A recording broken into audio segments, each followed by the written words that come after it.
les acteurs, on aime bien tous se mettre ce genre de transparent, on aime bien tous les logos. Ça montre que finalement, on est dans un monde plus ou moins fédéré, avec des couches dans lesquelles on aime bien se retrouver en famille.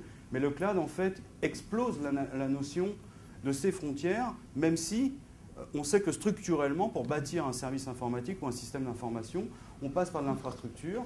On a probablement ce qu'on a dénommé aujourd'hui des plateformes as a service, et j'ai bien aimé l'échange tout à l'heure entre les ASP versus les clouds.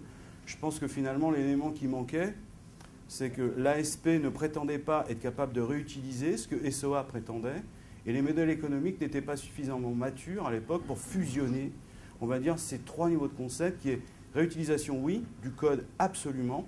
Pourquoi démultiplier le même code pour le même type de fonctionnalité? En gros, j'ai une calculette qui travaille à cet endroit-là, pourquoi je devrais en réinventer une pour un autre système? Je dirais que réinventer le boulier, les Chinois, ils ont mis à terme et à plat ce truc-là, ils l'ont gardé longtemps et ils continuent encore de l'utiliser.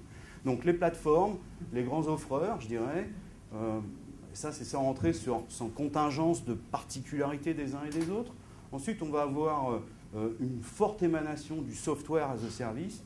Alors le plus connu d'entre eux, c'est Salesforce. Certains l'utilisent déjà, nous l'utilisons pour nos propres services.